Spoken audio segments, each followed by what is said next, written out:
Welcome to వార్త. నేను దేవా. తెలంగాణ రాష్ట్ర రాజకీయాల్లో సవాళ్ళు ప్రతి సవాళ్ళ పర్వం అయితే కొనసాగుతుంది. అంటే ఉదయం నుంచి కూడా అటువైపు తెలంగాణ భవన్ వద్ద అయితేనేమి, ఇటువైపు గన్ పార్క్ వద్ద అయితేనేమి హై డ్రామా నడుస్తుందనే చెప్పాలి. మంత్రులకు అలాగే BRS working president KTR Harish రావుకు అటువైపు సవాళ్ళు ఒకరికొకరు విసురుకుంటూనే ఉన్నారు. తాజాగా ఇదే విషయంపై మనతో పాటు మాట్లాడటానికి ప్రభుత్వ విప్పు ఎమ్మెల్సీ అద్దంకి దయాకర్ ఉన్నారు. చెప్పండి సార్, స్వయంగా మంత్రి జూపల్లి కోసం తెలంగాణ భవన్లో ఒక కుర్చీ ఏర్పాటు చేసి జూపల్లి కోసం ఎదురు చూస్తున్న కేటీఆర్ ఉదయం నుంచి కూడా అంటే 10 నిమిషాలు వెయిట్ చేశాను, అంతకాడికి సవాళ్ళు విసిరటం కాదు, వచ్చి నిరూపించాలని చెప్తున్నాడు.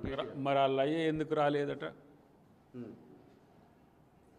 అది అడుగు కలిసినప్పుడు అడుగు.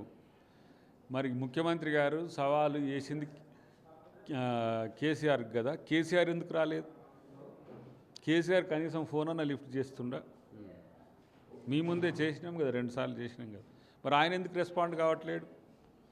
అయినా సరే ఆడికి వస్తే ఇష్యూ అంతా కూడా శాంతి భద్రతల సమస్య అయినా, ఒకవేళ రేపు అటు పోయి ఇటైనా ఎటు నష్టం వచ్చినా అని చెప్పేసి ఆయన ఏం చేసిండు, ఇక్కడికి గన్ పార్క్ కాడికి వచ్చిండు. మా మంత్రులు కూడా వచ్చిండు కదా. తర్వాత దాంట్లో పానకం పుడక మనోడు ప్రవీణ్ వచ్చిండు కదా. అన్నిటికీ ఇక్కడ గన్ పార్క్ అనేది పవిత్రమైన తెలంగాణ గుర్తు కదా. అక్కడికి రావడానికి ఎందుకు మీకు చేతగాలే? మరి అంటే మేము వస్తానికి రెడీగానే ఉన్నాము, ప్రభుత్వం మాత్రం అధికారం అడ్డం పెట్టుకుని పోలీసులతో మమ్మల్ని ఆపించారని చెప్తున్నారు కదా. పోలీసులతో ఆపించుడు కాదు, వాళ్ళే శాంతి భద్రతల సమస్య చేసి పోలీసులు ఆపేటట్టుగా చేసుకోవడం, వాళ్ళే కింద పడడం. ఏది అగ్గిపెట్ట దొరకనకుండా ఎప్పుడు ఎట్లా పడతారో అట్లనే వాళ్ళే కింద పడడం. మంచి డ్రామాలు ప్లే చేసుకొని నడుస్తున్న పరిస్థితి ఉన్నది. నేనేమంటే సూటిగా సుత్తి లేకుండా ముఖ్యమంత్రి గారు ప్రతిపక్ష నాయకుడిని రమ్మని సవాల్ విసిరినప్పుడు వీళ్ళెవరు స్పందించడానికి? ఆయన కాకుండా కేటీఆర్ కేసీఆరా? ఎట్లా అనుకోవాలి మనం? అట్లంటే ఏమంటుండ్రు, మేము చాలు కేసీఆర్ రానక్కర్లేదంట. మీ స్థాయి ఎంత? అప్పుడు ఎమ్మెల్యేలే కదా వీళ్ళు. ముఖ్యమంత్రికి ఎమ్మెల్యేకి స్థాయి సరిపోయిందా మరి?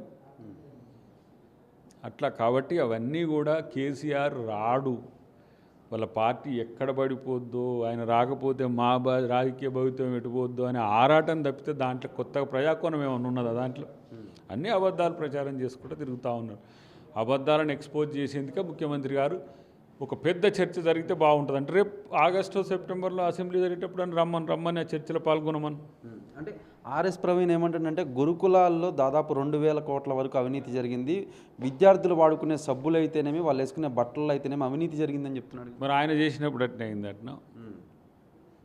ఆయనను దాదాపు ఎంత ఒక 6-7 సంవత్సరాలు ఉండరా? అదే మా జయవీర్ గారు చెప్పింది, వాటికి సమాధానం చెప్పమనండి. మొత్తం గురుకులాల్లో జరిగిన ప్రతి కాంట్రాక్ట్ వెనుక ఆర్ఎస్ ప్రవీణ్ కుమార్ ఉండి వచ్చిన ప్రభుత్వాన్ని, కొత్త ప్రభుత్వాన్ని ఇప్పుడు మనం ఏంది స్టూడెంట్స్కు కిట్స్ ఇస్తున్నాము, తర్వాత పబ్లిక్ స్కూల్కి సంబంధించిన ఏర్పాటు చేస్తున్నాము, డైట్ ఛార్జెస్ పెంచినాము, ఎన్ని రకాల మార్పులు గురుకులాల్లో కానీ సాంఘిక సంక్షేమ హాస్టల్లో తీసుకొస్తున్నాం. అదొకసారి చూసుకోమని. పాపం మనోడు 3 సంవత్సరాల నుంచి కరెక్ట్గా వాటితో కనెక్టివిటీ లేదు. కాబట్టి ఎప్పుడైనా మీకు లెక్కలు అవసరం ఉంటే లక్ష్మణ్ గారికి మీరు ఫోన్ చేసినా లక్ష్మణ్ గారు కూడా చెప్పగలుగుతారు. ఫైనల్గా ఈ సవాళ్ళు ప్రతి సవాళ్ళకు ముగింపు ఎప్పుడు వస్తుందంట? ప్రతిపక్ష నాయకుడు బయటకు వచ్చినప్పుడు. రాకుంటే గిట్టనే నడుస్తుంది, పట్టించుకోరు. ఎవరు వాళ్ళ ముచ్చట్లన్నీ అబద్ధాలని చెప్పి వాళ్ళని పట్టించుకొని పరిస్థితి వస్తుంది. చూసారు కదా. మొత్తం మీద కనుక మనం చూసుకున్నట్లయితే ఈ సవాళ్ళు ప్రతి సవాళ్ళకు సంబంధించి అయితే కనుక ప్రతిపక్ష నాయకుడైనటువంటి కేసీఆర్ అసెంబ్లీకి వస్తేనే ఈ సవాళ్ళు ప్రతి సవాళ్ళు ముగినున్నాయని అయితే మాత్రం ప్రభుత్వ విప్పు ఎమ్మెల్సీ అద్దంకి దయాకర్ చెప్పుకొచ్చారు. కానీ మన కార్తీక్తో దేవ వార్త.